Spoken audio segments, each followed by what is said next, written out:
At precisely 10:17 a.m. on a Tuesday, Otis Carter set aside his mop and entered Sterling Corp's executive boardroom unannounced. Laughter erupted as the all-white leadership team spotted the 68-year-old black janitor in their sacred space. "Lost. Your way, old man?" Ryan Sterling sneered, his Harvard MBA and family name a shield for his embezzlement schemes. "Not at all," Otis replied, sliding a document across the table. The laughter died as they read it, official proof that this invisible man they'd degraded for decades was actually the majority shareholder. While they'd seen only a janitor, Otis had been watching, documenting, and waiting for this perfect moment. His engineering degree from Howard had gathered dust, but his ownership papers hadn't. Now, as 400 employees faced layoffs, Otis Carter would finally reclaim his company from those who never bothered to see the man behind the mop. Just before we get back to it, I'd love to know where you're watching from today. And if you're enjoying these stories, make sure you're subscribed because tomorrow's special episode is one you definitely don't want to miss. The hallways of Sterling Corp gleamed under the fluorescent lights as Otis Carter pushed his cleaning cart through the empty corridors at 5:30 a.m. His weathered hands gripped the handle with practiced ease, the calluses telling stories of decades of hard work. At 68, his movements were slower than they once were, but no less precise. The company wouldn't officially come to life for another 2 hours, but Otis preferred the quiet of dawn. It gave him time to think, to observe, to remember. He paused outside the executive suites, fishing out his ring of keys. The polished brass nameplate on the nearest door read, "Ryan Sterling, CEO." Otis allowed himself a slight smile as he unlocked the door and slipped inside. The office was immaculate, with floor-to-ceiling windows offering a breathtaking view of the city skyline. Otis emptied the trash can, careful not to disturb the meticulously arranged papers on the mahogany desk. As he worked, his eyes drifted to a framed photograph on the wall, a much younger Ryan standing beside his father, Thomas Sterling. Thomas had his arm around Ryan's shoulder, both men beaming with pride at the ribbon-cutting ceremony of Sterling Corp's first headquarters. What the photograph didn't show was the third person who had been standing just out of frame that day. Otis dusted the frame with particular care, his reflection ghosting over the glass surface. He remembered that day well, the day Thomas had promised him the world.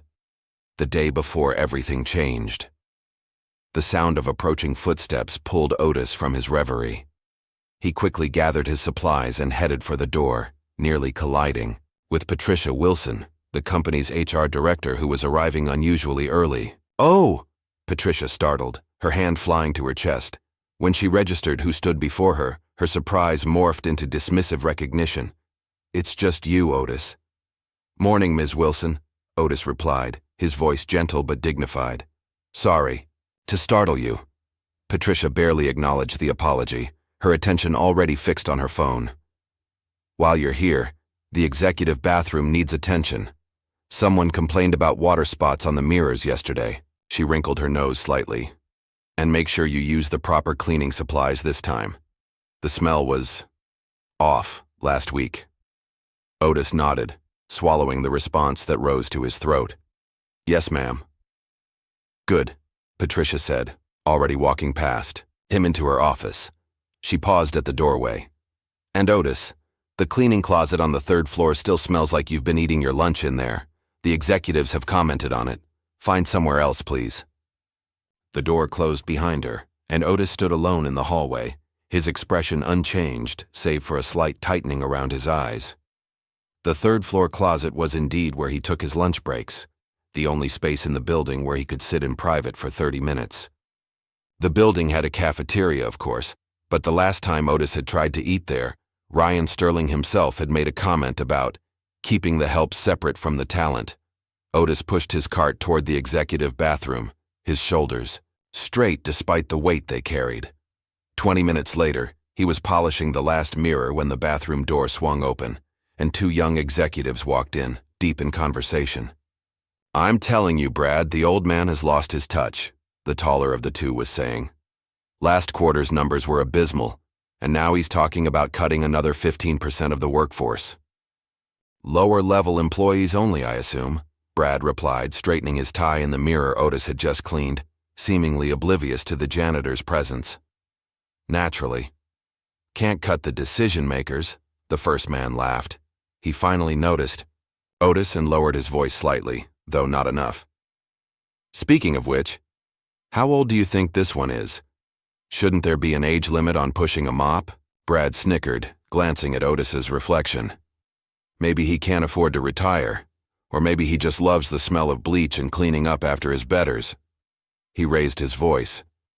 Isn't that right, old-timer? Otis kept his eyes down, focusing on wringing out his cloth in the sink. Bathroom's all clean, gentlemen, he said quietly, gathering his supplies. Thank God for small mercies, the first executive muttered. At least they still know how to follow orders. As Otis moved toward the door, Brad stepped slightly into his path, forcing Otis to sidestep around him. Hey, while you're at it, someone spilled coffee in the conference room. Be a good boy and take care of that, would you? The condescension in the young man's voice was unmistakable, the boy sliding from his lips with practiced ease despite Otis being old enough to be his grandfather. Yes, sir, Otis replied, his voice steady even as something hardened in his chest. Right away. Throughout the morning, similar interactions played out across the building. A female executive held her nose dramatically as he passed, whispering loudly to her colleague about that smell. Two managers abruptly stopped their conversation when Otis entered their office to vacuum, watching him with suspicious eyes as if he might steal something, if not closely monitored. An intern nearly knocked over Otis's cart, then had the audacity to snap, "Watch where you put that thing," before continuing down the hall. Each slight was small on its own, a drop in a lifetime's ocean of indignities, but together, they formed the daily current against which Otis had swum for decades. By lunchtime, Otis retreated to his small sanctuary, the third-floor cleaning closet that Patricia had complained about. He pulled a small folding stool from behind the shelves of supplies and sat down heavily, his knees creaking in protest. From a worn leather lunch bag, he extracted a simple sandwich and a thermos of coffee. As he ate in the dim light of the closet, surrounded by the smell of industrial cleaners, his mind drifted back to a different time. He'd been young then, barely 30, working as a janitor for a much smaller company, the fledgling startup that Thomas Sterling had built from nothing. Thomas had been different from his son. He'd known Otis's name, asked about his family, treated him like a human being. There had been that night, the night the company nearly collapsed. Otis had been working late, emptying trash cans while Thomas sat alone in his office, head in his hands, surrounded by bills and final notices. Otis had brought him a cup of coffee, and somehow they'd started talking. Otis had mentioned the savings he'd scraped together over the years, planning to open his own small business someday. You know what, Otis? Thomas had said, eyes suddenly alight with an idea. I'd rather have one honest partner than 10 wealthy sharks. The memory dissolved as the closet door suddenly opened, flooding the small space with harsh fluorescent light. Ryan Sterling stood in the doorway, his expensive suit a stark contrast to the utilitarian setting. So this is where you hide, Ryan said, his nose wrinkling at the smell. Did Patricia not speak to you about this? We've had complaints. Otis quickly stood tucking away the remains of his meal. Sorry, Mr. Sterling, I was just finishing. Ryan's eyes narrowed as he took in the small stool, the lunch bag. Is this some kind of living arrangement I should know about? Because I'm pretty sure that would violate about a dozen health codes. No, sir, Otis replied, feeling a flush of embarrassment despite himself. Just my lunch break. Well, take it elsewhere, Ryan said dismissively. Preferably outside the building. This isn't a homeless shelter. His eyes flicked over Otis's worn uniform, though I can see how you might be confused about that. Before Otis could respond, Ryan's attention shifted to his phone, which had begun to ring. I need to take this. Make sure this closet is emptied of your personal effects by the end of the day.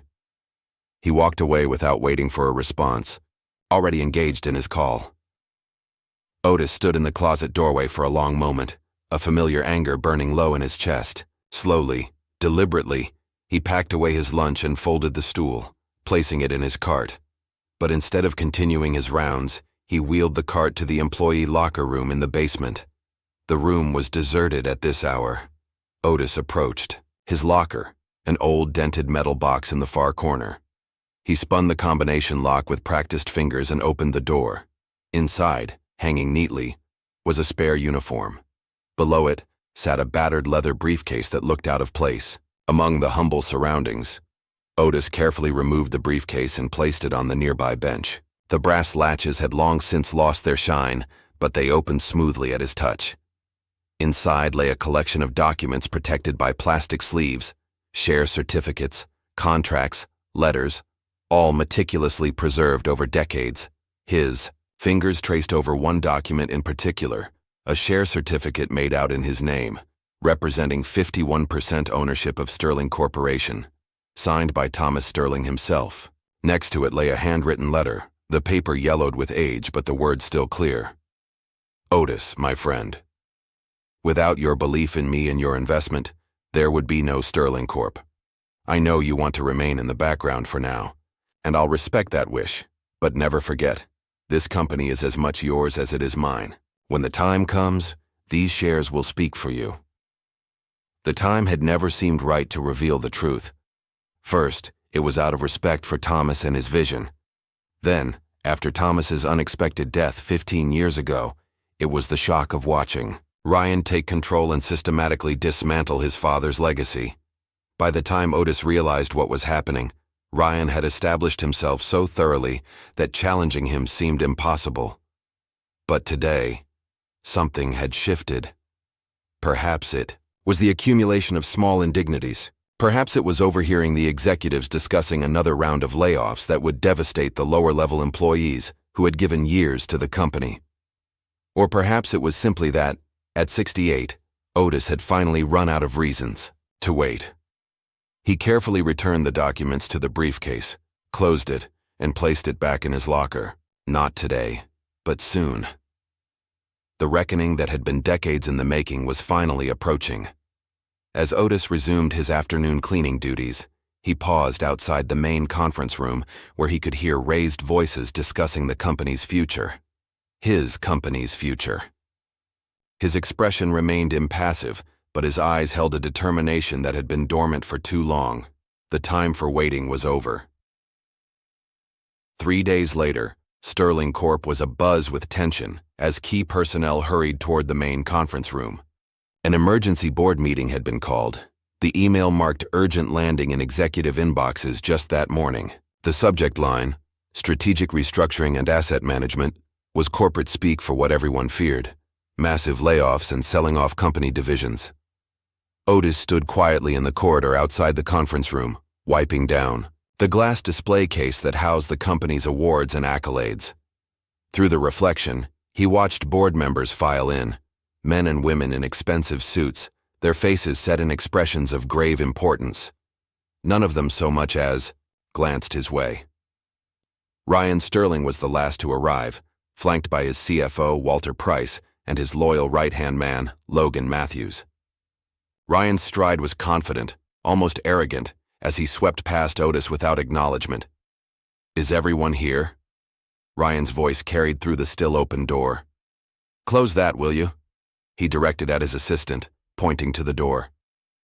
"We don't need the maintenance staff eavesdropping on company business."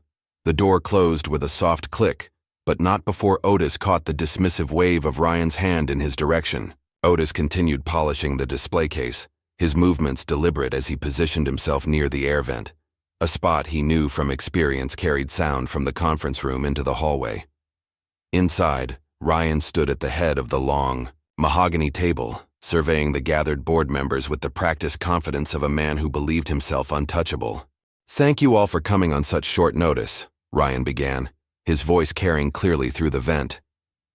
"As you know, our last quarter was challenging. Our profit margins have shrunk to unacceptable levels, and shareholders are demanding action." Walter Price, a thin man with wire-rimmed glasses, distributed folders to everyone present. "The numbers don't lie," he said, his voice thin and reedy. "We're looking at a 15% drop in revenue compared to last year's projections. Which is why," Ryan continued, "I've assembled a comprehensive restructuring plan.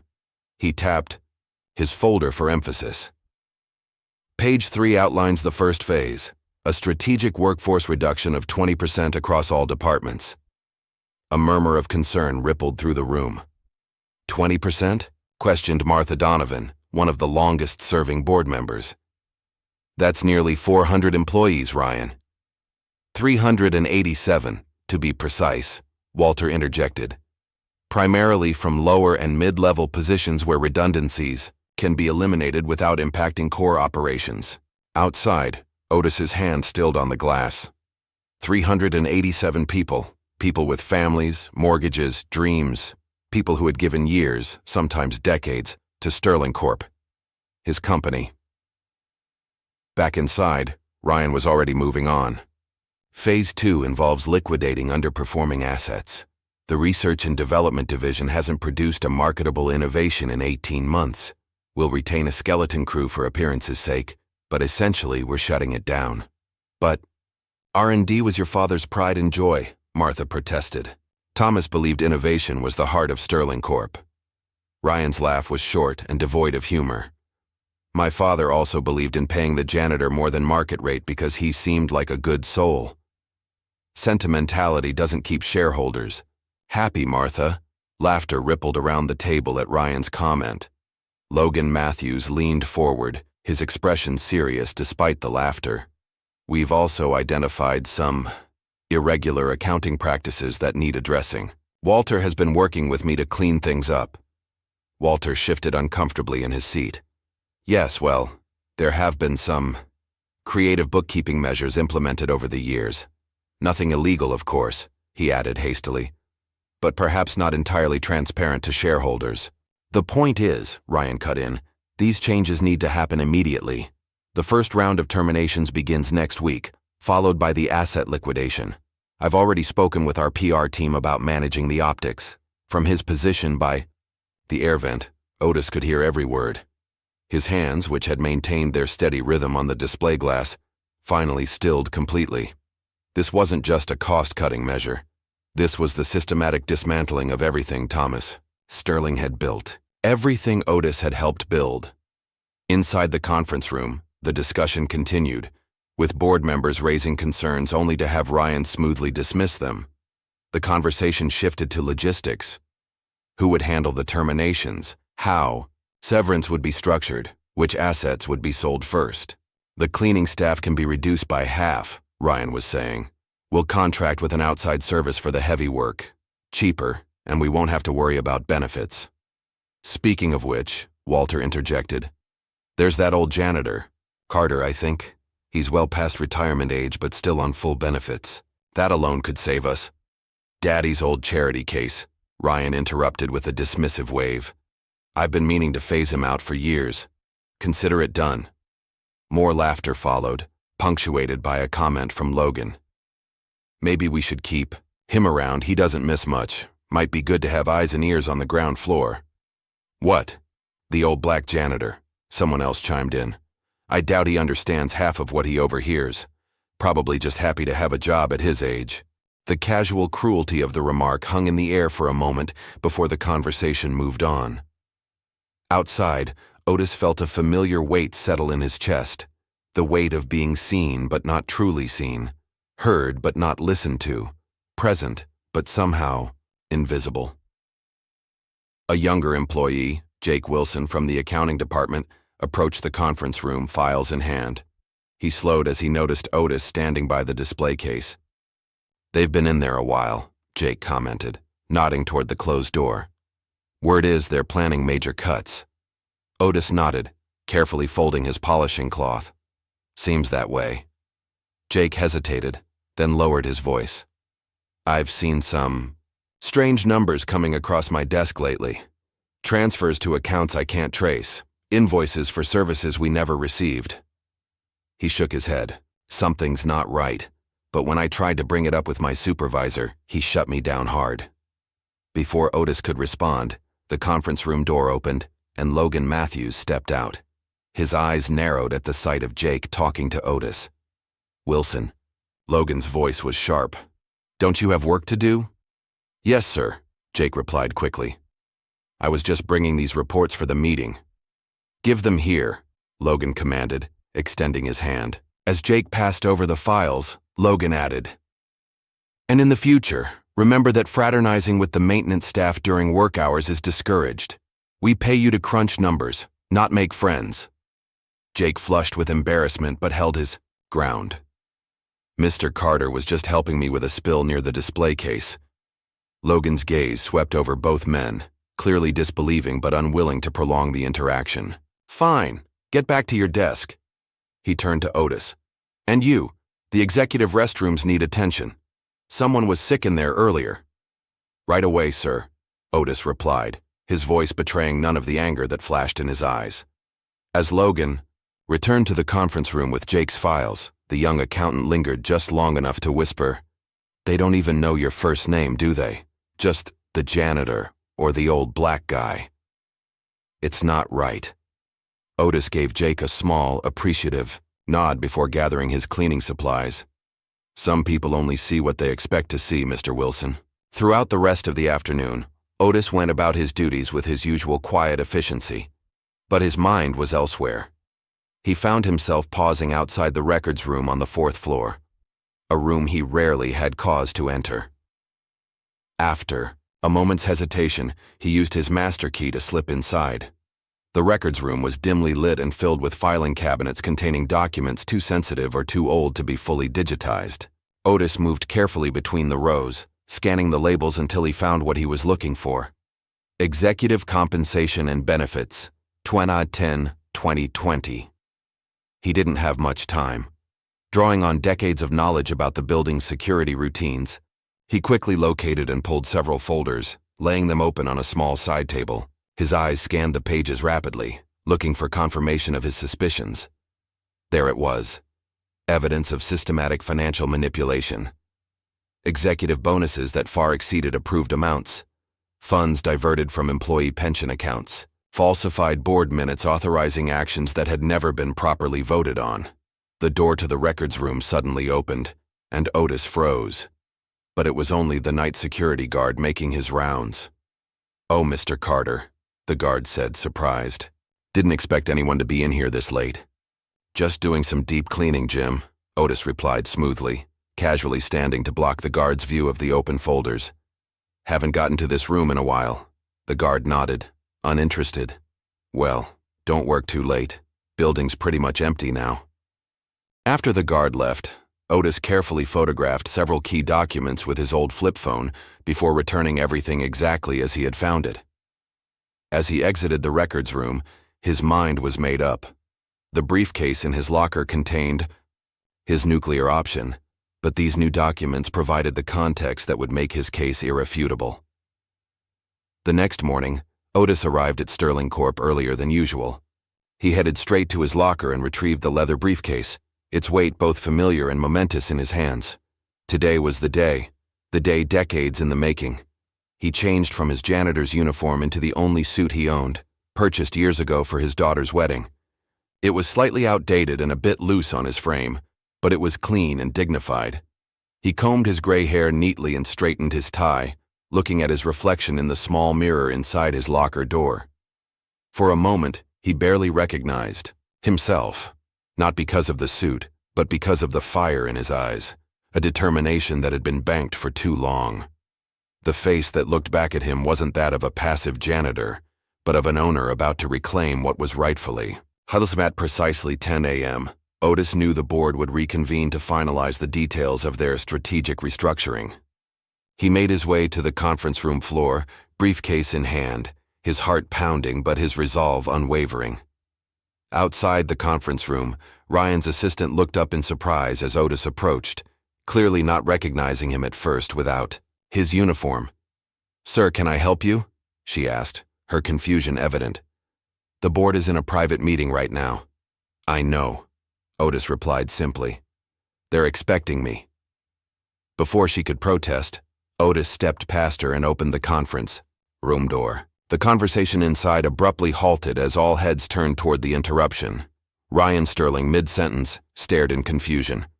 "What the—" Recognition dawned on his face, followed quickly by annoyance. "Carter," What are you doing, and why are you dressed like that? The room erupted in snickers and confused murmurs. Is that the janitor? Someone whispered loudly. What's he wearing? Is that suit from the 90s? Another board member remarked, prompting more laughter. Logan Matthews rose from his seat, moving toward Otis with a threatening posture. This is a closed meeting. You need to leave immediately. Otis stood his ground, his dignity intact despite the mockery. I'm afraid I can't do that, Mr. Matthews. You see, I have something important to contribute to this discussion about the future of Sterling Corporation.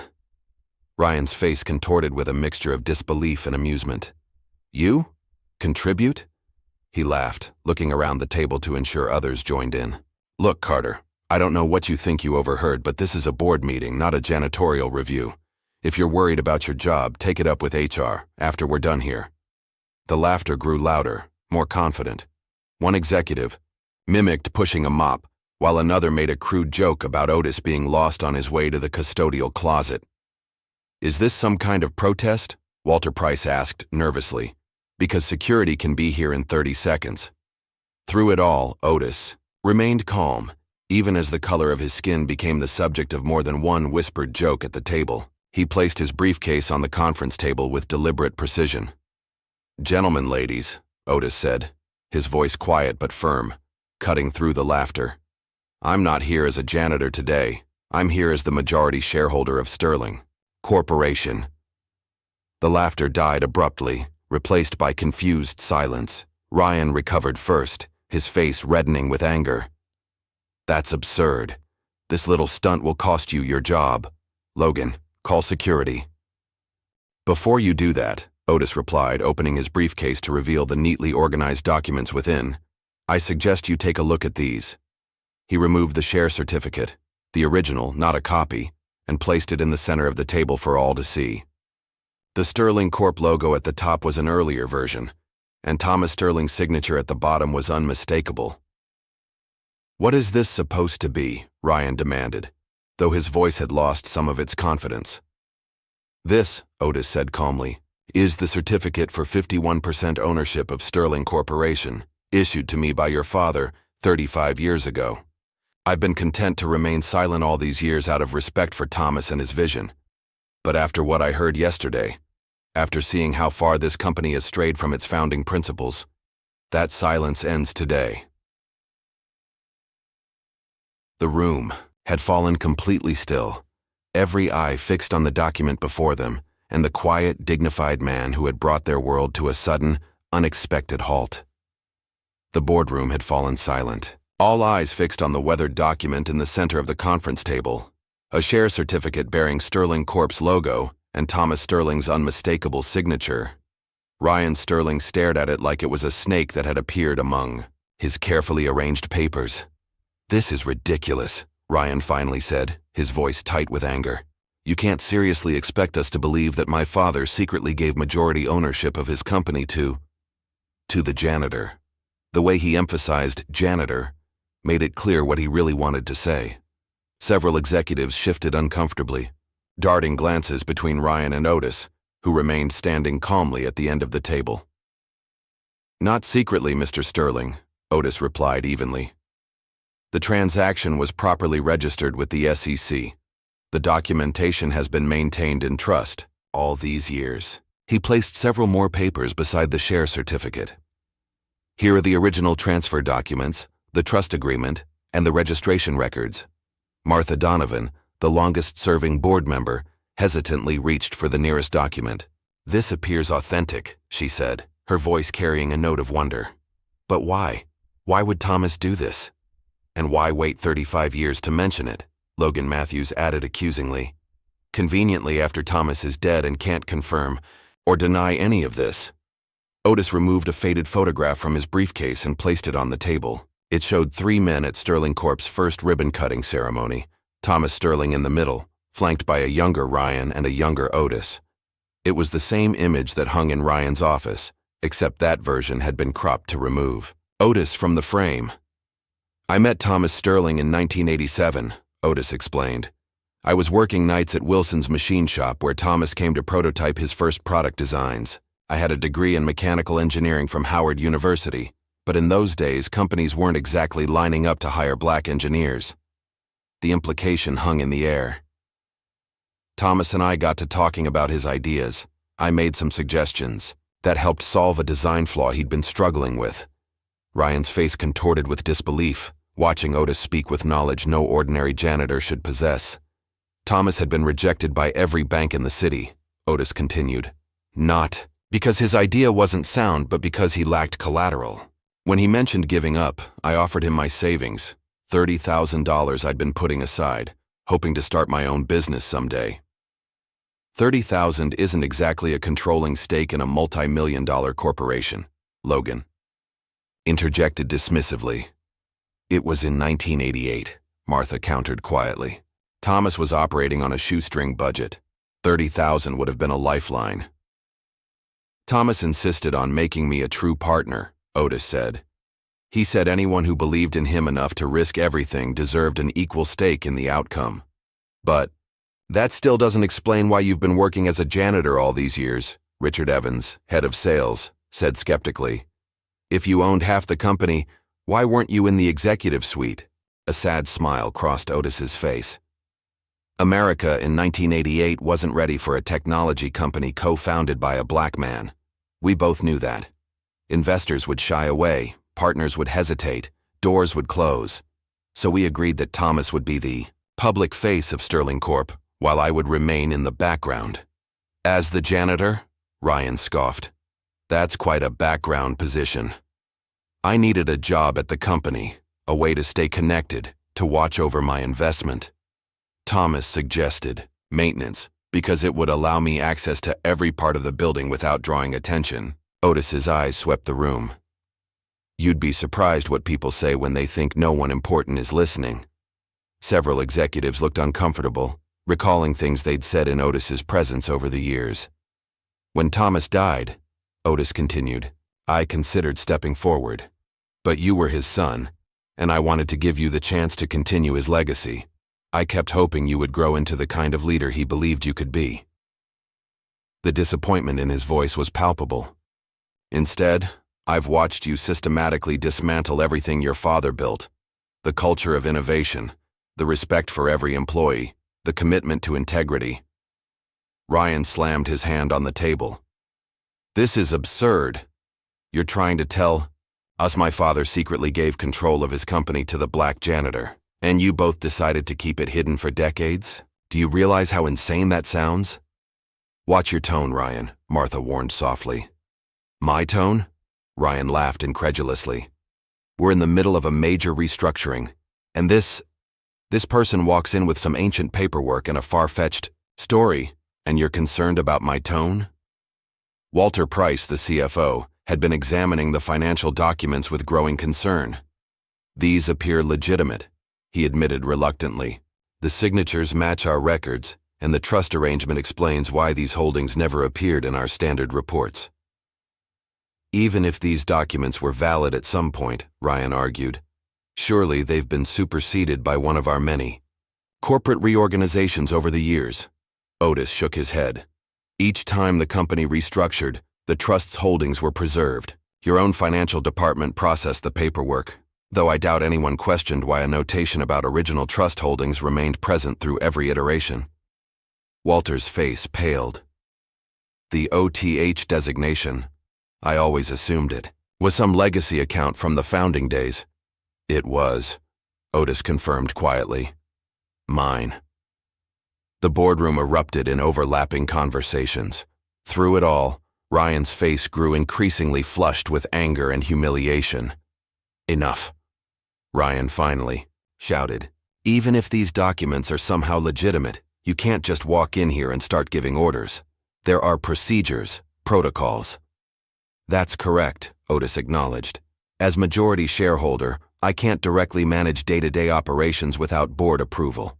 But I can call for votes on major company decisions. He paused. So let's start with a simple one. I moved to cancel the planned layoffs and asset liquidation discussed yesterday. Seconded, Martha said immediately. Ryan stared at her in disbelief. Martha, you can't be serious. Only someone deeply connected to this company would wait decades to step forward, Martha replied. Only someone with profound respect for Thomas's legacy would give his son so many chances. She turned to Otis. But why now? After all these years, why today? Because yesterday, I heard you discussing the termination of 400 employees, people with families, mortgages, dreams, people who have given years to this company. And I heard how casually that decision was made, as if their livelihoods were just numbers on a spreadsheet. His voice remained measured, but there was steel beneath. That's not the company Thomas and I built. Before Ryan could respond, the door opened, and a security guard entered. Sorry for the interruption, Mr. Sterling. You pressed the security button? Ryan pointed at Otis. Yes, this man has interrupted our meeting with fraudulent claims. Remove him immediately. The guard, a young man named David, looked uncertainly between them. Sir, is that Mr. Carter? It's me, David, Otis confirmed with a nod. He's trespassing in a closed meeting, Ryan insisted. I'm not sure I can forcibly remove Mr. Carter without cause, David said uncomfortably. He doesn't appear to be causing a disturbance. The disturbance is his presence at a meeting he was not invited to. Actually, Martha interrupted, if Mr. Carter is the majority shareholder, he has every right to be here. There's also the matter of these, Otis said, placing a final folder on the table. Financial records showing systematic misappropriation of company funds, offshore accounts, inflated executive bonuses never approved by the board, pension funds diverted to personal holdings. He paused. All bearing your signature, Mr. Sterling. The color drained from Ryan's face. Those are authorized transactions. Not all of them, Walter admitted. I raised concerns about their legality. Jake Wilson entered with additional financial reports, faltering as he took in the scene. Otis, standing confidently, documents spread across the table and Ryan looking cornered. Mr. Wilson, Otis acknowledged. I believe you've noticed some financial irregularities recently. Jake looked at Logan, who glared at him, then at Ryan, whose expression promised retribution. Finally, he looked at Otis, the man who had endured countless indignities with quiet dignity. Yes, sir, Jake replied. I've documented several suspicious transactions over the past year, including transfers to unnamed accounts that Mr. Sterling authorized. Ryan lunged to his feet.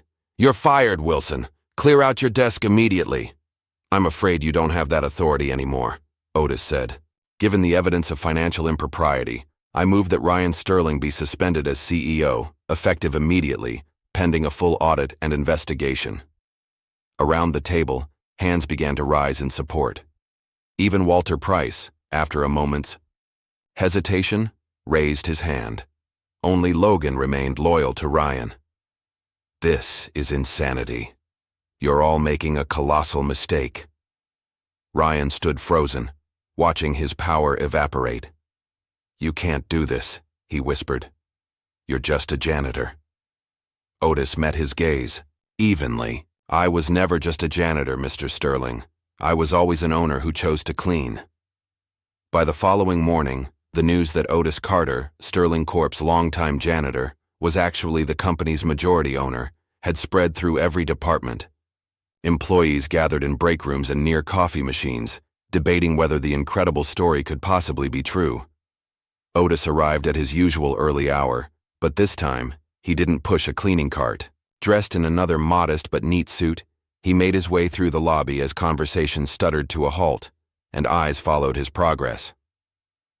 In the executive suite, Martha Donovan had arrived early to help Otis navigate his new role. We've called an all-staff meeting for 10 a.m., she informed Otis as he entered what had been Ryan's office. People are confused and anxious. They need to hear directly from you. Otis nodded, looking around the opulent office with its panoramic views. This seems excessive, he commented. Martha smiled. It was designed to intimidate. Ryan believed the CEO's office should make visitors feel small. That's not my style, Otis replied, but it will do for now.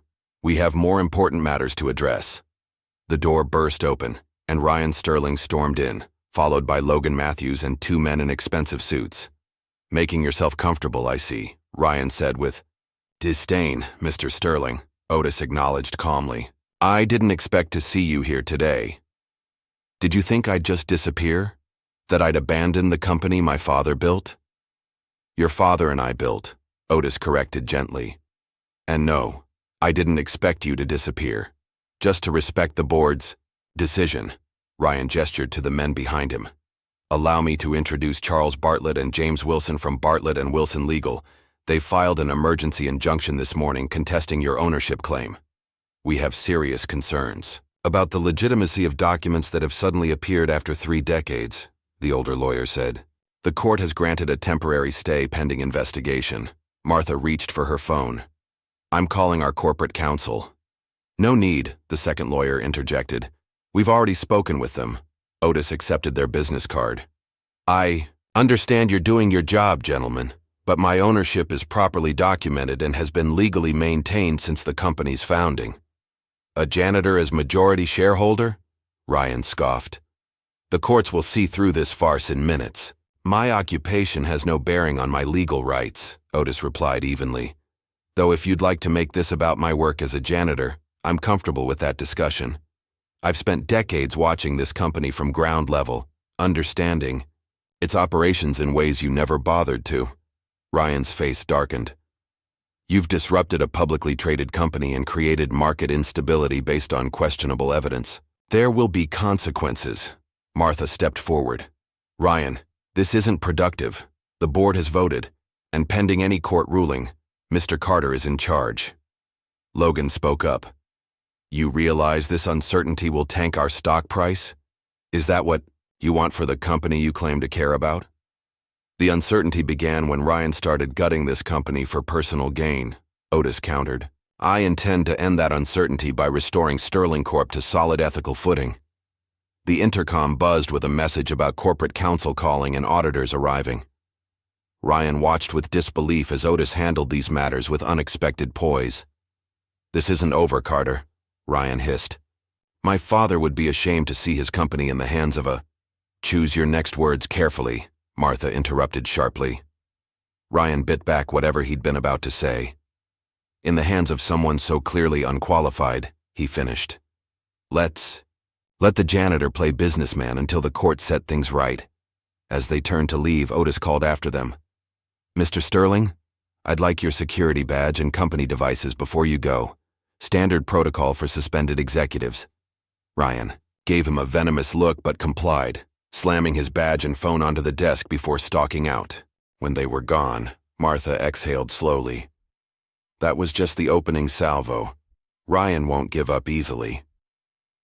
I never expected he would, Otis replied. But neither will I. The morning proceeded with Otis meeting the auditors, who were professional, but clearly surprised to be dealing with someone who didn't fit their preconception of a corporate owner. He assured them they would have complete access to all financial records, with Walter Price's full cooperation. As the time approached for the all-staff meeting, Otis felt a flutter of nervousness. Public speaking had never been his strong suit, and now he needed to address hundreds of employees, many of whom had never noticed him during his years of service. The company auditorium was filled to capacity when Otis walked onto the stage. The buzz of conversation died as employees registered the familiar face in unfamiliar attire. Some looked confused, others curious, and the maintenance staff wore expressions of stunned pride. Good morning, Otis began. For those who don't know me, and I suspect that's most of you, my name is Otis Carter. Until yesterday, I was part of the janitorial staff here at Sterling Corp. Today, I stand before you as the majority shareholder and acting CEO. A ripple of whispers spread through the audience. Over the next 15 minutes, Otis shared his history with Sterling Corp, the initial investment, the partnership with Thomas, and the decision to remain in the background. He explained why he had finally decided to step forward and outlined his immediate priorities: canceling the layoffs, conducting a financial audit, and reconnecting the company with its original mission. I know many of you are wondering what this means for your future here, he said. Let me be clear. Good employees have nothing to fear. Unlike the previous administration, I value the contributions of every person in this company, from the newest intern to the most senior vice president. As Otis continued, the mood in the room shifted. Initial skepticism gave way to cautious optimism. The maintenance staff looked particularly moved, some wiping away tears, others nodding vigorously. I've spent decades cleaning this building, watching and listening. I've emptied your trash cans and mopped your floors. I've overheard your frustrations and your ideas. So many brilliant ideas that were ignored because they came from the wrong level of the hierarchy. He paused, making eye contact with as many people as he could. Those days are over.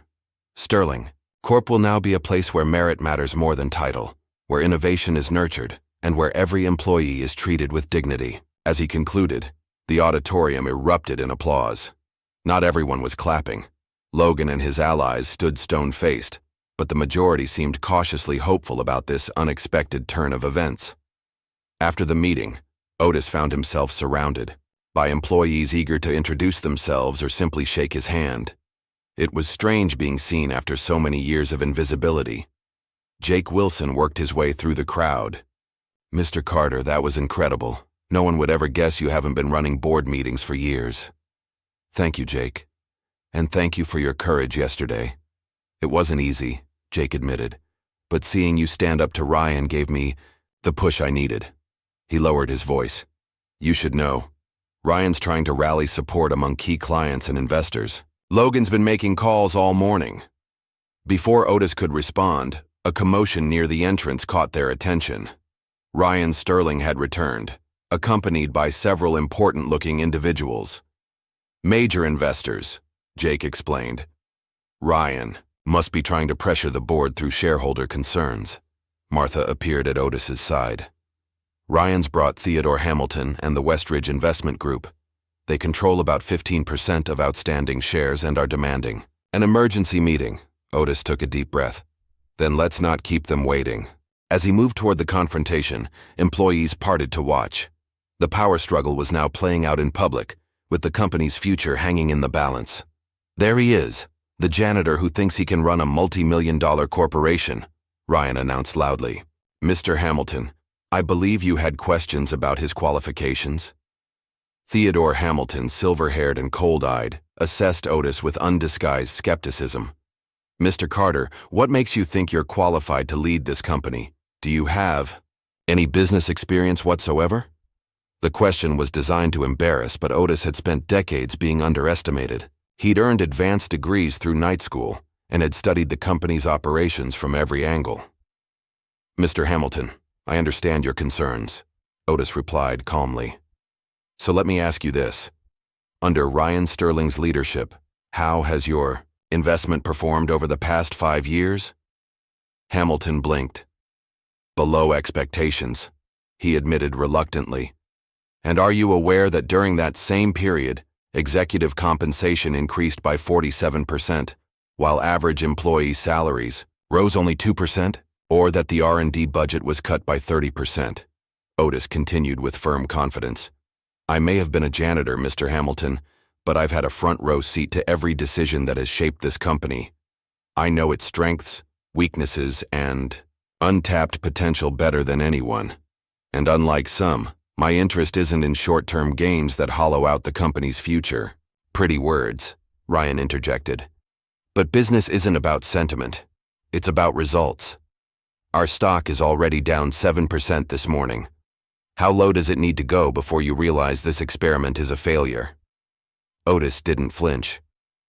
"The market reacts to news, Mr. Sterling, but it ultimately rewards value, integrity, and sustainable growth, all qualities that have been in short supply under your leadership." He addressed the wider audience. "The stock price will fluctuate in the short term. That's expected. But I'm not focused on tomorrow's stock ticker. I'm focused on where Sterling Corp will be in 5 years, in 10 years. He turned back to the investors. "I invite you to join me in the boardroom. I'll share my vision for Sterling Corp's future and answer your questions. Once you understand the full picture, including the financial irregularities the audit will uncover, you'll agree that this transition is not just necessary, but long overdue." As Otis led the investors away, He caught Ryan's expression. Fury mixed with, for the first time, genuine fear. The narrative Ryan had counted on, that Otis would immediately flounder, wasn't playing out as expected. The battle for Sterling Corp was far from over. Ryan still had resources and allies. But as Otis walked through the building that he had, cleaned for decades and now led, employees nodding respectfully as he passed, he felt a quiet confidence growing. This was his company, had always been his company, and he would fight with everything he had to preserve its integrity and secure its future. The power struggle had only just begun, but the balance was already shifting. 3 days after Otis's confrontation with the investors, Sterling Corp was embroiled in full-blown corporate war. The initial shock had given way to clearly drawn battle lines dividing the company. Otis sat at the head of the conference table, reviewing preliminary findings from the auditors. Martha Donovan and Jake Wilson wore equally grim expressions as they digested the information. "The irregularities are worse than we thought," Martha said, tapping a particularly damning page. "Systematic misappropriation, falsified board approvals, offshore accounts. Ryan wasn't just enriching himself, he was stealing from the company's future." Jake nodded. The R&D cuts weren't even about boosting quarterly profits. That money was redirected to shell companies that lead back to Ryan's personal holdings. "How many people knew about this?" Otis asked. "Walter Price certainly did. His signature is on most transfers. Logan Matthews was involved in the shell companies, but most of the board seems to have been kept in the dark." The intercom buzzed. "Mr. Carter, the department heads are gathered for your meeting." "We'll be right there," Otis replied, securing the audit documents in a folder. "Let's keep these findings close for now. We need more concrete evidence before going public." As they walked toward the larger conference room, Martha updated him on the latest developments. "Ryan's been busy. He's filed additional legal challenges and been meeting with major clients, telling them the company is in chaos under your leadership. Has he succeeded in turning any against us? A few are wavering, but most are taking a wait-and-see approach. The bigger problem is internal. Ryan still has strong support among executives who fear change, or who might be implicated in his schemes." They entered the conference room where 15 department heads waited, the atmosphere tense with uncertainty. Otis had called this meeting to announce his restructuring plans, and everyone knew significant changes were coming. "Good morning," Otis began. "As you know, Sterling Corp is at a crossroads. The past week has revealed serious issues with how this company has been managed, but it has also shown me the incredible potential that exists when we embrace transparency and merit." He outlined his vision, a company that prioritized innovation, treated all employees with respect, and operated with integrity. Then, he moved to specifics. "Effective immediately, I'm implementing several changes. First, all executive bonuses are suspended pending completion of the audit. Second, the planned layoffs are officially canceled. Instead, we'll be reassigning personnel to revitalize our R&D division, which will receive a restored budget." The reactions around the table ranged from relief to visible discomfort. Patricia Wilson, the HR director who had been tasked with implementing the layoffs, raised a manicured hand. "Mr. Carter," she said, her voice laden with skepticism, "while your intentions are admirable, these decisions seem financially unsound. The layoffs were deemed necessary for the company's survival." "Were they?" Otis countered. "Or were they necessary to maintain the excessive compensation packages that certain executives had become accustomed to?" He slid financial summaries across the table. "These numbers show that Sterling Corp remains fundamentally sound. Our problems stem not from having too many workers, but from systematic mismanagement at the top." Patricia's lips thinned, but she didn't argue further. Others, however, were less restrained. "This is absurd," said Richard Evans, head of operations and a known ally of Ryan. "You've been CEO for less than a week, and you're already dismantling strategies that took months to develop. Just because you technically own shares doesn't mean you understand how to run a modern corporation." A tense silence fell. Everyone watched Otis closely, curious how the former janitor would handle such direct insubordination. Otis met Evans's gaze calmly. "Mr. Evans, I've spent 35 years observing this company from the ground up. I've witnessed which strategy succeeded and which failed. I've seen talented employees leave because their ideas were dismissed by executives who preferred comfort over innovation." He paused. "But more importantly, I've never confused position with intelligence or title with wisdom. A lesson that might serve you well." Evans flushed with anger, but fell silent as several department heads unsuccessfully tried to hide their smiles. "Now," Otis continued, "I'd like each of you to prepare a detailed report on your department's current projects, personnel, and needs. Not the sanitized versions you prepared for Ryan, but honest assessments. I want to know what's working, what isn't, and what resources you actually require to succeed." As the meeting concluded, Otis asked Jake and the head of IT to stay behind. When the others had left, he turned to the IT director, Michael Morris. "Mr. Morris, I need your help with something sensitive. We have reason to believe that company data may have been compromised. I need your team to secure our servers and recover any deleted files that might contain evidence of financial misconduct." Morris looked troubled. "Sir, I should mention that I received unusual instructions from Mr. Matthews last week. He asked me to perform a comprehensive data purge of certain executive files citing routine maintenance. I delayed implementing it because it seemed irregular." "That was probably an attempt to destroy evidence," Jake said. "Can you recover anything that might have already been deleted?" "Most likely. We keep redundant backups, and unless they use specialized wiping software, we should be able to recover significant data." "Make this your top priority," Otis instructed, "and keep it confidential." As they left the conference room, Otis's assistant hurried toward them. "Mr. Carter, there's a situation in the lobby. Ryan Sterling has returned with a news crew. He's making some kind of public statement." When they reached the lobby, they found Ryan surrounded by reporters and cameras, while employees gathered at a distance, watching with confused expressions. "A travesty of corporate governance," Ryan was saying. "An unqualified individual has temporarily seized control through questionable legal maneuvers, putting hundreds of jobs and millions in shareholder value at risk." Otis stepped forward, catching Ryan's eye. For a moment, Ryan faltered before recovering with a practiced smile. "Ah, here he is now," Ryan announced. "The janitor who would be king. Mr. Carter, would you care to explain to these reporters why you think cleaning floors qualifies you to run a technology company?" The reporters swiveled their cameras toward Otis, who stood perfectly still, evaluating the situation. This was a trap. Ryan was trying to provoke him into saying something that would come across as bitter or unqualified. "Mr. Sterling," Otis replied calmly, "I'd be happy to discuss my qualifications, which include an engineering degree from Howard University and 35 years of watching this company evolve. But perhaps a more relevant question is why you feel the need to ambush your own company with negative publicity, rather than addressing the serious allegations of financial misconduct that have come to light." Ryan's confident expression wavered. "Baseless accusations. The real issue here is a hostile takeover by someone with no business experience, no understanding of our industry, and no legitimacy beyond some ancient paperwork." "The legitimacy of my ownership has been confirmed by corporate counsel," Otis countered. "As for my capabilities, I suppose we'll let the results speak for themselves. Starting with the fact that under my leadership, those 400 employees you plan to terminate will keep their jobs." A murmur ran through the gathered employees at this public confirmation.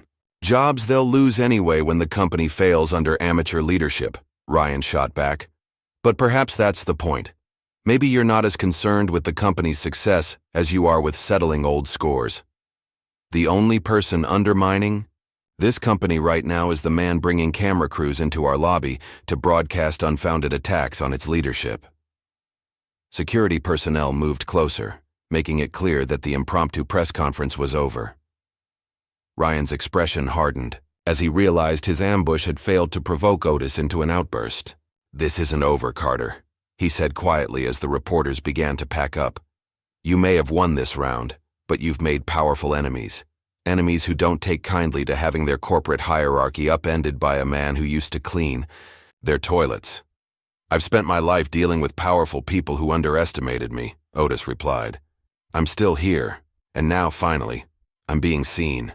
As Ryan departed, employees began to applaud, tentatively at first, then with growing enthusiasm. The public confrontation had only reinforced Otis's calm dignity in comparison to Ryan's desperate tactics, but the victory was short-lived. Later, that afternoon, as Otis was meeting with the R&D team, Jake burst into the room, his face pale. "We have a problem," he announced. "Major problem. Ryan's gone nuclear." "What's happened?" Otis asked. "He's frozen the company accounts," Jake explained. "Breathlessly, used his banking connections to put a hold on our operational funds pending resolution of the ownership dispute. We can't access the payroll accounts, the vendor payment systems, nothing," Martha added grimly. "And that's not all.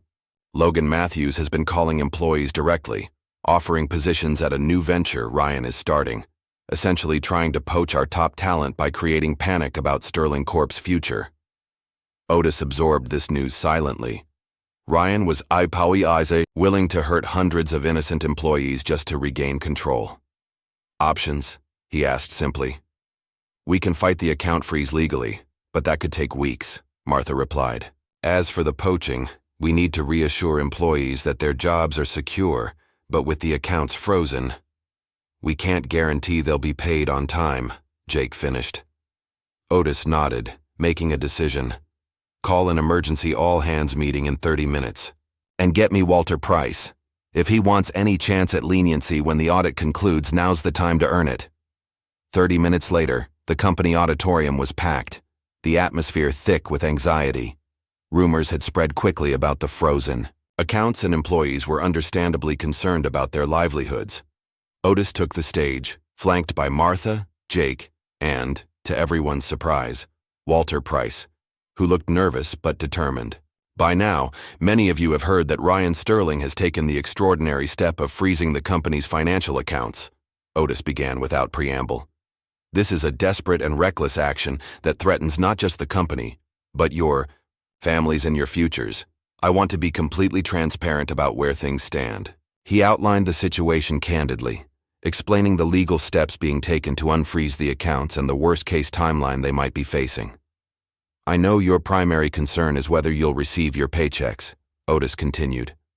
"The answer is yes, absolutely yes.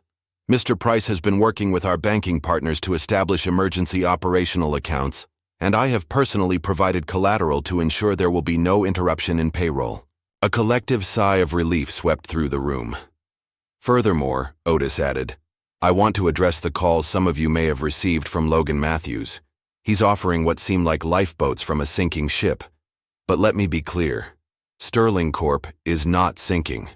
It's transforming, and those who stay, who help rebuild this company on a foundation of integrity and innovation rather than greed and exploitation, will be recognized and rewarded for their loyalty."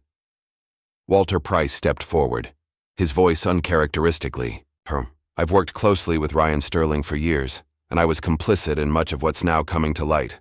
I'm cooperating fully with the audit because I've seen firsthand how far Ryan will go to maintain power and wealth. What he's doing now, freezing accounts that affect thousands of employees and their families, is just further proof of his disregard for anyone but himself."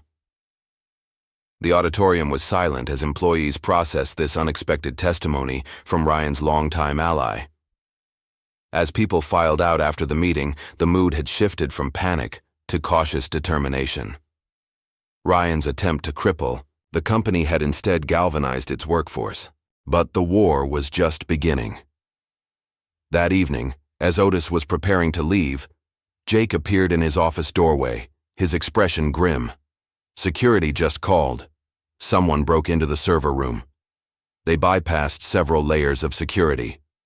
"The evidence from the audit, backups are secure," Jake assured him. "But they copied files from the active servers. Given the timing, Ryan," Otis nodded, "or someone working for him, what would be his play here?" "Information warfare," Martha suggested, joining them. "Anything he could use to embarrass the company, undermine your leadership, or potentially blackmail individuals who've switched allegiance." Otis's phone rang. An unknown number. It was Ryan. Mr. Carter. His voice was smooth and confident. I hope today's little financial hiccup has given you something to think about. The only thing it's given me is further confirmation of your character, Otis replied evenly. Ryan chuckled. Character? Coming from a man who spent decades lying about his ownership? That's rich. But I'm calling to offer you a way out. A generous one, considering the circumstances. I'm listening. $15 million, Ryan proposed. Cash. Tax-free through an offshore arrangement. All you have to do is sign over your shares and disappear. You can retire comfortably, go anywhere you want. $15 million buys a lot of freedom for a man who spent his life cleaning up after others. The offer hung in the air. For a moment, Otis said nothing, letting Ryan wonder. Mr. Sterling, he finally replied, there was a time when I had nothing but a Harvard engineering degree that no one would honor, and the savings I'd scraped together. I gave every dollar to your father because I believed in his vision and his character. He offered me partnership when others wouldn't even offer me dignity. Otis's voice remained steady, but there was steel beneath it. So let me be perfectly clear. There is no amount of money you could offer that would make me betray Thomas Sterling's legacy or abandon the people who work for this company. Not 15 million. Not 15 billion. You'll regret this, Ryan hissed, his composure cracking. You have no idea what's coming. On the contrary, Otis replied calmly, I know exactly what's coming. Justice. The following morning, Otis arrived to find the lobby filled with protesters, not against him, but supporting him. Employees had organized a solidarity gathering, many holding handmade signs with messages like, Stand with Otis and Ethics over Greed. People reached out to shake his hand or offer words of encouragement, a stark contrast to just a week ago, when most had barely noticed him. This is just the beginning, Jake explained as they rode the elevator. It's gone viral overnight. Janitor CEO is trending, and people are sharing their own stories of workplace discrimination and invisible workers. I never wanted this to become about me personally, Otis said. It's bigger than just you now, Jake replied. You've become a symbol. People are inspired by your story. The qualified engineer forced to work as a janitor due to discrimination, silently owning the company for decades before finally claiming your rightful place. On the executive floor, Martha was waiting, phone pressed to her ear. She ended her call as they approached. The bank freeze is working its way through the courts, she reported. More pressing is that Ryan scheduled a press conference for noon. Our sources say he's planning to release documents from the server breach. Let's prepare for the worst, Otis said. What's the most damaging information he could have obtained? There's something else you should know, Jake added. I've been working with Michael Morris all night, and we found something unexpected. In the server logs. He held up a flash drive. Whoever broke in didn't just take data, they left something behind, a hidden program designed to corrupt our databases on command, a kill switch that would have destroyed critical company data. Could have? Martha questioned. Jake smiled. Michael isolated and neutralized it before it could be activated. But more importantly, he traced it back to its source.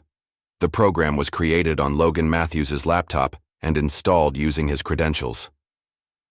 That's corporate sabotage, Martha breathed. A criminal offense. And we have the evidence, Jake confirmed. I think it's time we played offense rather than defense, Otis said. Get everything to our legal team immediately. Martha, contact the authorities. This goes beyond corporate politics now. Within hours, the company was buzzing with new developments. Word had leaked that federal agents were coming to investigate allegations of corporate espionage and financial crimes. Ryan's noon press conference had been mysteriously delayed, then postponed indefinitely. Shortly after 2 p.m., Otis was meeting with department heads when his assistant interrupted with an urgent message. Sir, there are federal agents in the lobby. They're asking to speak with you, and they've just arrested Logan Matthews as he tried to leave the building. In the lobby, a small crowd had gathered to watch as Logan was escorted to a waiting vehicle, hands cuffed behind his back. 2 agents approached as Otis arrived. Mr. Carter? I'm Special Agent Simmons, FBI Cybercrime Division. We'd like to ask you some questions about the evidence submitted regarding unauthorized access to your company's servers. Of course, Otis agreed. Let's talk in my office. As they headed toward the elevators, Jake hurried over, holding up his tablet. Mr. Carter, you need to see this. The headline read, "Breaking. Ryan Sterling, former CEO of Sterling Corp, arrested on charges of fraud, embezzlement, and corporate espionage." The accompanying image showed Ryan being led from his penthouse by federal agents, his expression a mask of disbelief and fury. "That was fast," Martha remarked. Agent Simmons nodded. "We've actually been investigating Mr. Sterling for several months based on whistleblower reports about financial improprieties. Your evidence regarding the server breach was the final piece we needed." Jake looked confused. "Whistleblower reports? From whom?" Agent Simmons glanced at Otis. "That information is confidential, but the investigation was well underway before Mr. Carter assumed control of the company." The significance of those words wasn't lost on Martha or Jake, who both turned to look at Otis with new understanding. His decision to step forward hadn't been as sudden as it appeared. He'd been laying groundwork, gathering evidence, preparing for this moment. Later that afternoon, after finishing with the federal agents, Otis found a moment of solitude in his office. The day's events had moved at a dizzying pace, with Ryan's arrest dominating news cycles and sending shockwaves through the business community. A knock at his door interrupted his thoughts. It was Jake. "You were the whistleblower, weren't you?" Jake asked without preamble. "You've been documenting Ryan's misconduct for years." Otis neither confirmed nor denied it, but his slight smile was answer enough. "All those years as a janitor," Jake continued, "you weren't just cleaning. You were watching, listening, gathering evidence. The invisible man that everyone underestimated because of your race and your job." "When you're invisible," Otis replied, quietly, "you see things others don't want seen. You hear things not meant to be heard. It's a powerful position, if used properly." Before Jake could respond, Otis's assistant announced that the board members had assembled for an emergency meeting. In the boardroom, the remaining board members waited anxiously. Several seats were conspicuously empty, those belonging to Ryan's closest allies, who had either resigned or been implicated in the growing scandal. "Thank you all for coming on such short notice," Otis began. "As you're aware, today's events have fundamentally changed our situation. Ryan Sterling and several of his associates now face serious criminal charges. The company's reputation has taken a hit, but we have an opportunity to emerge stronger by demonstrating complete transparency and accountability."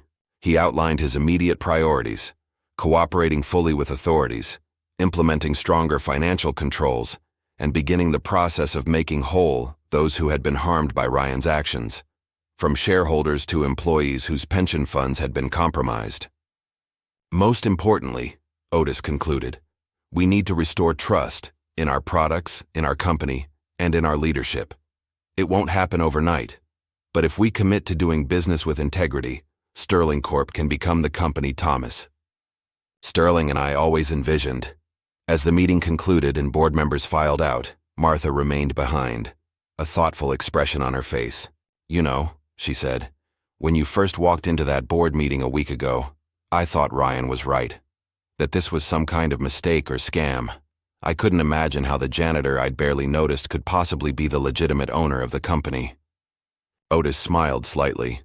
"Most people couldn't, that was the point. But now," Martha continued, "I can't imagine anyone better suited to lead Sterling Corp forward. You've seen this company from every angle, known its strengths and weaknesses in ways the rest of us never could." She offered her hand. "I'm proud to work with you, Mr. Carter." Otis shook her hand firmly. "Thank you, Martha, and call me Otis. After all we've been through this week, I think we're beyond formalities." As evening fell, Otis found himself alone in the office that had once belonged to Ryan Sterling, and before him, Thomas Sterling. On the wall hung the photograph of Thomas and Ryan at the company's ribbon-cutting ceremony, the one that had deliberately excluded Otis from the frame. Carefully, he removed it and placed it in a drawer. In its place, he hung the complete photograph that showed all three of them, Thomas in the center, flanked by Ryan and Otis, the true founding team of Sterling Corp. It was a small act of restoration, but a symbolic one. The truth, long hidden, was finally on display for all to see. 2 months after Ryan Sterling's arrest, Sterling Corporation was still healing from the wounds of the corporate war. The initial excitement had faded, replaced by the sobering reality of rebuilding a company whose reputation and finances had been severely damaged by years of mismanagement. Otis sat in what was now simply called the CEO's office. He had removed much of Ryan's ostentatious decor, replacing it with a more practical, accessible arrangement.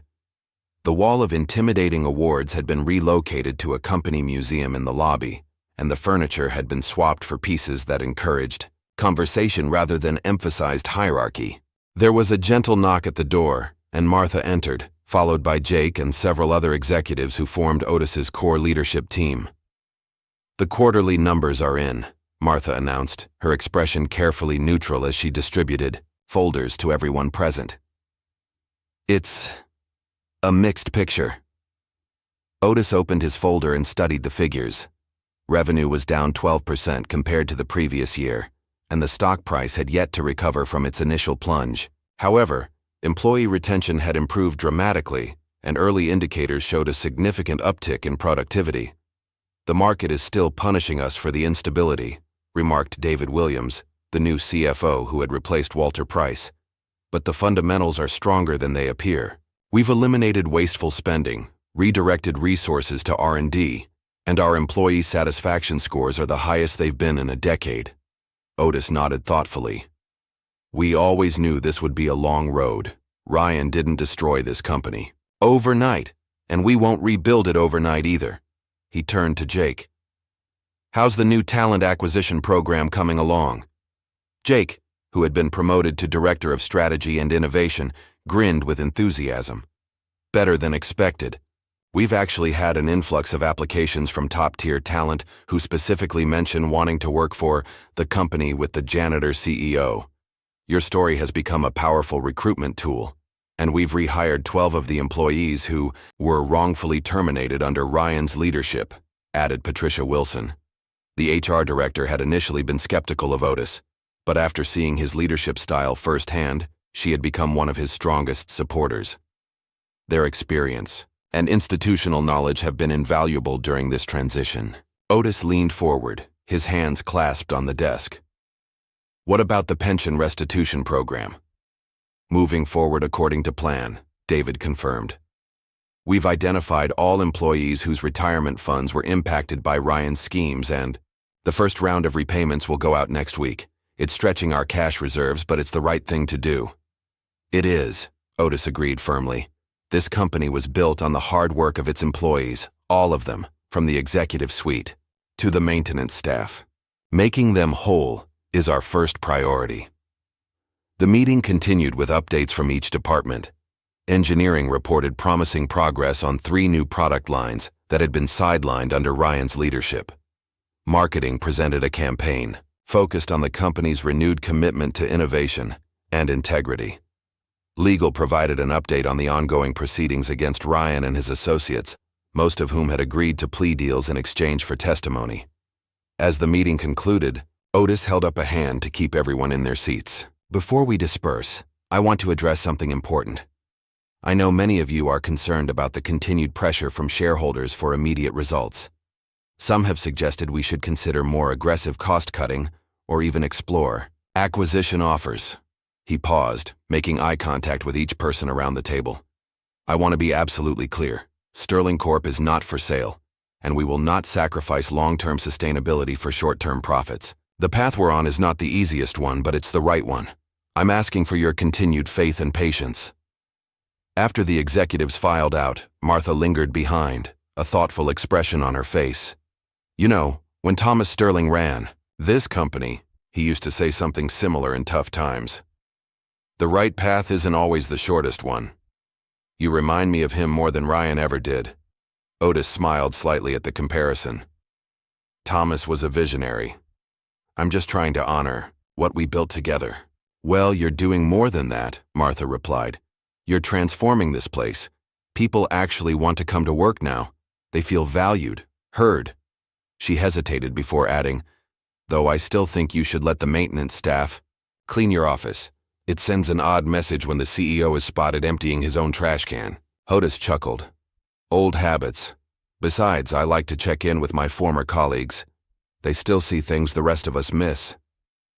Later that afternoon, Otis made his way to the cafeteria, not the executive dining room, which he had converted into a general meeting space, but the main employee cafeteria. It had become his custom to eat lunch there at least twice a week, sitting with different groups each time to hear their ideas and concerns directly. Today, he joined a table of engineers from the revitalized R&D department. They were initially startled by his presence, but quickly warmed up as he asked pointed, knowledgeable questions about their current projects.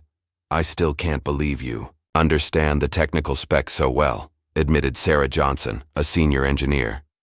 Most executives I've worked with can barely follow the simplified presentations we prepare for them.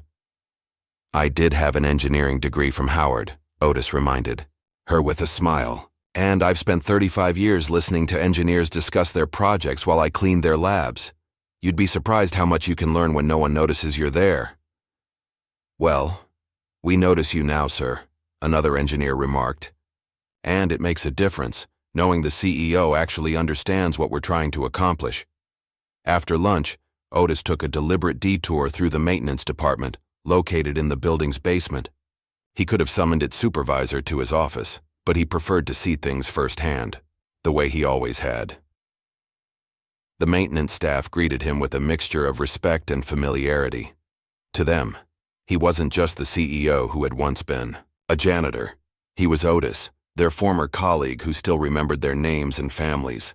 How's the new equipment working out, Frank? Otis asked the department supervisor, gesturing to the recently purchased floor polishers and industrial vacuums.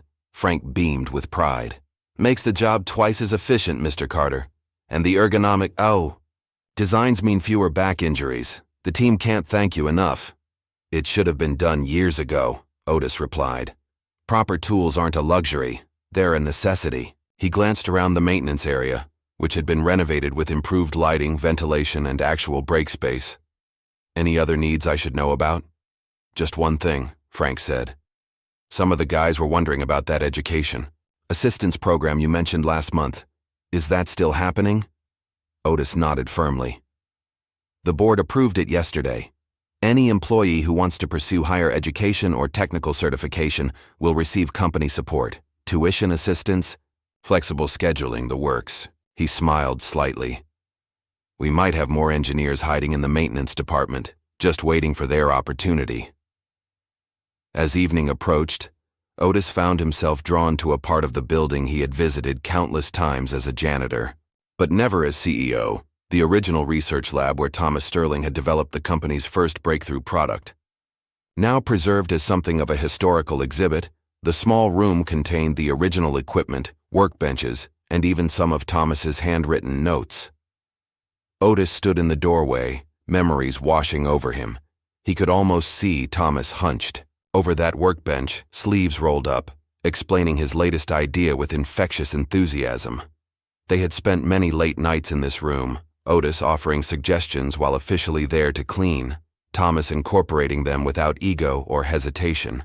I thought I might find you here, said a voice behind him. Otis turned to find an elderly man in a well-worn suit, James Harrison, the company's longest-serving board member and Thomas Sterling's old friend. Harrison had been in poor health, recently and rarely came to the office, but he had consistently supported Otis from the moment his ownership was revealed. Just revisiting old ghosts, Otis admitted. Harrison nodded, moving to stand beside him. Thomas would be proud, you know, not just of what you've accomplished these past months, but of your patience all those years. I never understood why you stayed in the background for so long. It was different times, Otis replied simply. And then it became habit, I suppose. The longer I waited, the harder it seemed to step forward. Well, I'm glad you finally did. Harrison gestured around the lab. Thomas always said his greatest invention wasn't any product. It was building a company with a soul. Ryan nearly destroyed that. You're bringing it back. Before Otis could respond, his phone buzzed with a message from Jake. "Turn on the news. Channel 6. Now." Concerned, Otis excused himself and hurried to the nearest conference room with a television. When he turned it on, he understood Jake's urgency immediately. Ryan Sterling's face filled the screen as a news anchor explained that he had been released, on bail pending trial. And in a surprising development, former Sterling Corp CEO Ryan Sterling held a press conference just minutes ago, where he made this statement. The footage cut to Ryan, standing outside the courthouse, looking somewhat thinner, but no less arrogant. "The charges against me are a fabrication, part of a calculated takeover by individuals who exploited legal technicalities to seize control of my father's company. I look forward to clearing my name and returning Sterling Corporation to its rightful leadership." Otis watched impassively as Ryan continued to spin his narrative, painting himself as the victim of a conspiracy. When the segment ended, he turned to find Jake, Martha, and several other executives who had gathered behind him. "He's still dangerous," Martha warned. "Even facing charges, he has connections, resources. And he's desperate," Jake added. "The plea deals his associates have taken make his position increasingly precarious." Otis nodded, considering their concerns. "Increase security protocols as a precaution, but otherwise we continue as planned. Ryan's fighting for his freedom now. The company is secondary." Later that night, after most employees had gone home, Otis remained in his office, reviewing plans for a new employee ownership program. The concept was ambitious, allowing every Sterling Corp employee, regardless of position, to earn company shares through a combination of tenure and performance metrics. Notification on his computer screen alerted him to an email with a subject line that made him pause. From Thomas Sterling's archives. The message was from Harrison, sent after their meeting earlier. It contained a single attachment, a scanned letter in Thomas's handwriting, dated just weeks before his death 15 years ago.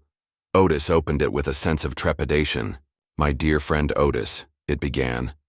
"If you're reading this, I'm no longer there to say these things in person. I've asked James to hold this letter until the day you finally claim your rightful place at Sterling Corp. A day I've encouraged you to embrace for years. I understand why you've chosen to remain in the background. The world wasn't ready when we started, and perhaps it still isn't. But Sterling Corp was always meant to be more than just another company. It was meant to be proof that innovation and integrity could coexist, that a business could prioritize people over profits and still succeed. I've watched Ryan with growing concern. He has my name but not my vision. He sees the company as a vehicle for personal wealth and power, not as the force for positive change we intended. I fear what will become of our legacy in his hands. This is why I never changed our original ownership arrangement, despite pressure from various quarters. I always believed that someday, when the moment was right, you would step forward and set things straight. The company needs your wisdom, Otis. It needs your humanity, your perspective, your unwavering moral compass. You've seen Sterling Corp from every angle, from the ground up, literally. And that gives you insights no business school could ever teach. So when that day comes, know that you have not just my blessing, but my profound gratitude. Our company will finally have the leader it deserves. Your friend always, Thomas." Otis sat back in his chair, the letter blurring slightly as his eyes misted over. After all these years, to receive this posthumous endorsement from his old friend struck him deeply. It wasn't validation he had sought, but it reaffirmed that the difficult path he had chosen was indeed the right one. With renewed determination, he returned to the employee ownership plan. There was still so much to rebuild, so much to transform. But for the first time since taking control, Otis felt certain that Sterling Corp would not just survive. It would become the company he and Thomas had always envisioned. 1 year to the day after Otis Carter had walked into the boardroom and changed Sterling Corporation forever, employees gathered in the company's newly renovated central atrium. What had once been a sterile, imposing space designed to impress, visitors had been transformed into a warm, collaborative environment where people actually wanted to spend time. A stage had been set up at one end, with rows of chairs facing it and standing room around the perimeter. The atmosphere was festive, with conversations and laughter filling the air as people found their seats. On a large screen behind the stage, a slideshow displayed images from the company's history, including several newly discovered photographs of Thomas Sterling and Otis working together in the early days. At precisely noon, Martha Donovan stepped onto the stage and approached the microphone. The crowd quieted immediately. "Good afternoon, Sterling family," she began, using the term that had become common over the past year. "Thank you all for joining us for this special occasion. 1 year ago today, our company began a remarkable transformation. A transformation from a corporation focused on shareholder value above all else, to a community built on innovation, integrity, and the simple notion that every person's contribution matters." She gestured to the side of the stage. "Please welcome our CEO and majority owner, Otis Carter." The applause was thunderous as Otis walked onto the stage. He looked markedly different from the janitor who had slipped silently through the building for decades. Dressed in a well-fitted suit, standing tall and confident, he had the bearing of a man comfortable in his authority. Yet those who knew him best could see that his fundamental humility remained unchanged. "Thank you, Martha, and thank you all," Otis began when the applause finally subsided. 1 year ago, I walked into a boardroom where I'd previously only emptied trash cans, and I claimed my place as the owner of this company. To say it caused a stir would be an understatement. Gentle laughter rippled through the audience. Many doubted whether a janitor, particularly an old black janitor who had never held an executive position, could successfully lead a company of this size and complexity. Some predicted we would fail within months. Others were certain that I would sell to the highest bidder at the first opportunity. Otis paused, a slight smile playing at his lips. "I'm pleased to report that those predictions were somewhat premature." He gestured to Jake Wilson, who stepped forward with a laser pointer and directed attention to the screen, now displaying Sterling Corp's financial data. "After an admittedly difficult first quarter, we've not only stabilized but begun to grow again," Otis continued. "Our stock price has recovered to pre-crisis levels. Revenue is up 8% over the past 6 months. Employee retention is at a 10-year high. And perhaps most significantly, our innovation pipeline is fuller than it's been since Thomas Sterling was at the helm." The screen shifted to show images of the company's latest products and initiatives. "But numbers and products tell only part of the story," Otis said, his voice growing more passionate. "What matters more is what we've become. A company where the maintenance staff receives the same respect as the executive team, where ideas are valued regardless of who proposes them, where we understand that our greatest asset isn't our intellectual property or our market position, it's our people." He moved away from the podium, preferring to speak directly to the audience without barriers.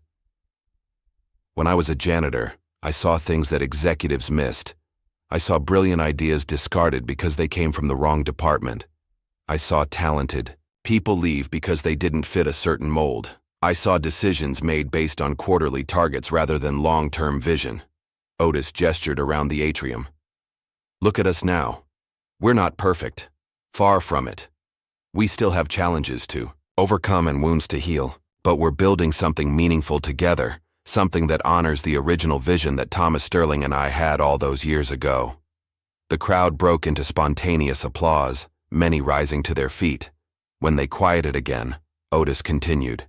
"Today, I'm pleased to announce several new initiatives that will shape our future." He outlined the employee ownership program, which would gradually transfer a significant portion of the company's shares to its workforce. He announced the establishment of the Sterling Carter Foundation, which would provide scholarships and opportunities for minority students in STEM fields. And he revealed plans for a new campus that would include affordable housing for employees and community resources for the surrounding neighborhood. "But the announcement I'm most excited about," Otis said, his eyes twinkling, "directly concerns our cleaning and maintenance staff." He motioned to Frank, the maintenance supervisor, who joined him on stage. "Effective immediately, every member of our maintenance department will receive a 20% raise, bringing their compensation in line with industry-leading standards. Additionally, they'll be among the first to benefit from our education assistance program, with guaranteed flexible scheduling to accommodate their studies." Frank, visibly moved, shook Otis's hand as the crowd cheered. Because, Otis continued once the applause died down, you never know which janitor might be the next great leader just waiting for their opportunity. As the formal program concluded, and employees mingled at the reception that followed, Otis found a quiet moment to slip away to his office. He needed a few minutes alone to process the emotions of the day. The past year had been the most challenging and rewarding of his life. Ryan Sterling's trial had concluded 3 months earlier, with a guilty verdict on multiple counts of financial fraud and corporate malfeasance. He was currently serving a 7-year sentence, his empire and reputation in ruins. Several of his closest associates had received lighter sentences in exchange for their testimony, while others had avoided jail time through extensive cooperation and restitution. Otis took no pleasure in their downfall, only in the justice it represented for the employees and shareholders who had been harmed by their actions. A knock at his door interrupted his thoughts. It was Jake, accompanied by a young woman Otis recognized as a recent hire in the maintenance department. "Sorry to disturb you, sir," Jake said, "but Rebecca here has something she wanted to share with you privately." Rebecca stepped forward nervously, clutching a folder. "Mr. Carter, I just wanted to thank you personally. I started working here 4 months ago on the night cleaning crew. Last week, I applied for the education assistance program to finish my computer science degree." She opened the folder to reveal an acceptance letter. "They approved it yesterday. I'll be able to complete my degree while keeping my job. I never thought that would be possible." Otis smiled warmly. "That's exactly what the program is designed for, Rebecca. I'm thrilled for you." "There's more," she said, her voice gaining confidence. "I mentioned my interest in software development to my supervisor, and instead of dismissing it, he connected me with the head of engineering. I'm going to be shadowing the dev team 1 day a week while I'm in school, learning on the job." The pride in her voice struck a chord with Otis. He remembered his own youthful ambitions, how they had been thwarted by the prejudices of his time, and how different Rebecca's experience at Sterling Corp was becoming. "That's the company we're building," Otis said simply. "Where talent rises, regardless of where it starts." After Rebecca left, glowing with encouragement, Jake lingered behind. "You know, I've been meaning to ask you something. Now that the company's stable again, now that you've proven yourself beyond any doubt, have you ever thought about retiring? Enjoying the fruits of your labor?" Otis chuckled. "Retire? I spent 35 years waiting to do this job properly. I'm just getting started." Later that evening, after most employees had gone home, Otis took a solitary walk through the building, a habit he had maintained from his janitorial days. In the main lobby, he paused before a new installation, a glass display case containing his old janitor's uniform, carefully preserved and respectfully presented. Beside it, a simple plaque read, "Never judge a person's potential by their position. The most powerful voices often belong to those we fail to hear." Otis studied the uniform, the worn fabric, the faded name tag, the subtle patches and repairs that spoke of years of dignity in work others considered beneath them. Then he looked up at the modern, thriving company around him, forever transformed by the humble janitor who had finally claimed his rightful place. It wasn't about cleaning floors, he reflected. It had always been about cleaning up what was broken, in the company, in the system, in people's perceptions. And in that sense, perhaps he had never stopped being a janitor after all. With quiet satisfaction, Otis turned and headed toward the exit. Tomorrow would bring new challenges, new opportunities to build on the foundation they had established. The journey wasn't over. It was, in many ways, just beginning. As he stepped outside into the evening air, Otis looked back at the Sterling Corp logo illuminated against the darkening sky. Beneath it, recently added in slightly smaller letters, were the words that completed the company's new identity, founded by Thomas Sterling and Otis Carter, 1988. After decades in the shadows, Otis Carter's name finally stood in the light, not just as the company's savior, but as its creator. The circle was complete. Justice, long delayed, had finally been served. Ever wonder how many people we dismiss without knowing their true power? Otis Carter's transformation from invisible janitor to company owner isn't just a story. It's a reminder to look deeper at the invisible people in our own lives, If this tale of justice long overdue moved you, hit like, subscribe, and share. Your thoughts below. More stories of unexpected triumph coming soon.